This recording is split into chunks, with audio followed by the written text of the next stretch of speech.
रजनी को बचपन से ही पेंटिंग का बहुत शौक था। वो हमेशा से ही पेंटर बनना चाहती थी, पर उसके माँ और पिताजी ने उसको कभी भी इस चीज के लिए सपोर्ट नहीं किया और उसकी शादी नीरव से हो गई। नीरव रजनी को बहुत प्यार करता था, पर रजनी हमेशा चुपचाप ही रहती।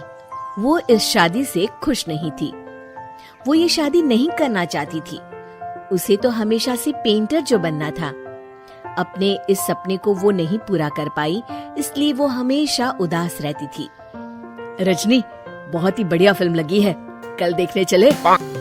नहीं जी, कल मुझे बहुत काम है, मैं नहीं जा पाऊंगी। अच्छा तो कोई बात नहीं, संडे को चलते हैं। देखिए, मुझे फिल्म देखना पसंद नहीं है। आपको जाना है तो चले जाइए। नीरव को मना करके रजनी वहाँ से चली जाती है और अपने बैग को खोलकर उसमें बंद पड़े ब्रश और कलर्स को देखकर रोने लगती है। रजनी, चलो ना कहीं बाहर खाने चलते हैं, कुछ तुम्हारी पसंद का। जी, मुझे नहीं जाना, मेरी तबीयत ठीक नहीं है। रजनी वहाँ से चली जाती है। नीरव को समझ नहीं आता कि रजनी उससे इतना दूर क्यों रहती है। वो जब भी उसके साथ वक्त बिताना चाहता है, रजनी कोई ना कोई बहाना बना देती है। एक दिन घर पर कोई नहीं था। रजनी घर का सारा काम जल्दी से खत्म कर लेती है। घर पर अकेले होने के कारण वो सोचती है कि वो आज पेंटिंग करेगी। वो अपने कमरे में जाकर पेंट ब्रशेस और कलर्स निकालकर जैसे ही कलर मिक्स कर रही होती है कि दरवाजे पर बेल बज जाती है। अब कौन आ गया इस वक्त? इतनी मुश्किल से तो मुझे पेंट करने का मौका मिला है। रजनी दरवाजा खोलती है तो उसकी सास अपनी सहेलियों के साथ खड़ी होती है और सब घर के अंदर आ जाते हैं। अरे बहू, सबको शरबत बनाकर पिला दे, बाहर तो बड़ी गर्मी है। जी। रजनी पेंट ना कर पाने से उदास हो जाती है। उसे गुस्सा भी आ रहा होता है कि उसने इस शादी के लिए हाँ क्यों कह दी। वो रसोई में जा रही होती है कि उसकी सास उसे रोकती है। बहू, सबके खाने का भी इंतजाम कर लेना, आज का लंच तो ये सब यहीं करेगी। हाँ।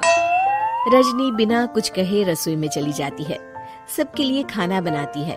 सब खाना खाते हैं और रजनी घड़ी देखती है कि ये सब कब जाएंगे ताकि वो अपनी पेंटिंग कर सके।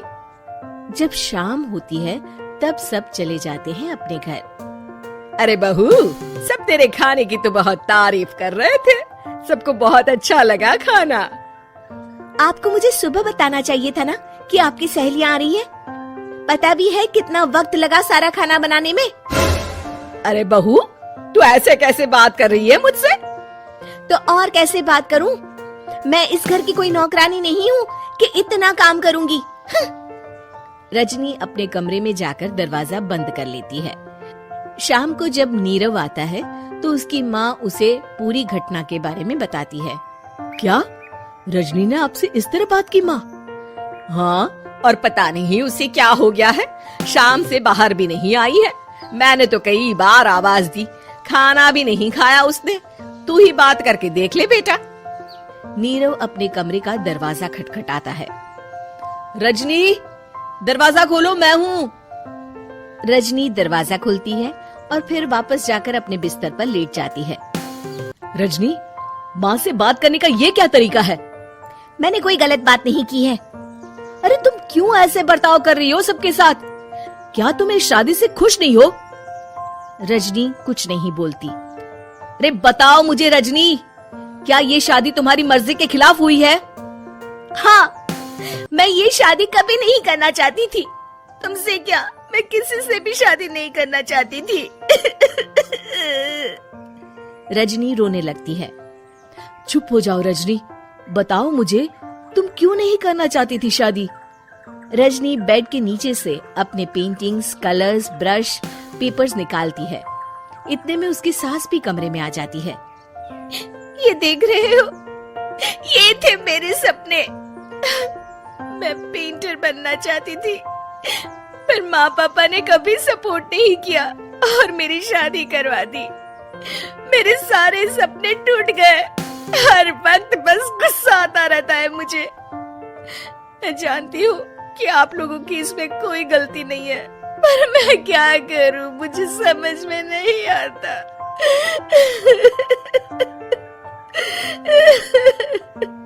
रजनी फूट फूट कर रोने लगती है।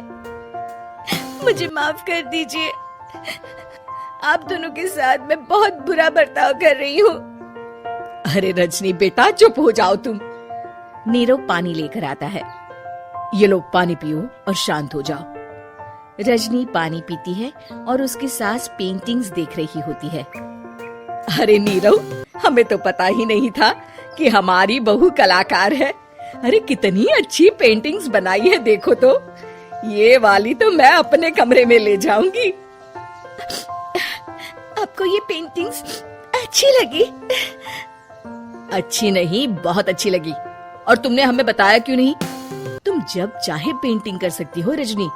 हम तुम्हारे सपनों को पूरा करने में तुम्हारा पूरा साथ देंगे। हाँ बेटा, हम कला की कद्र करते हैं। हम कलाकार तो नहीं, पर मुझे गर्व है कि मेरी बहू एक कलाकार है। रजनी, नीरव और सास तीनों हंस पड़ते हैं।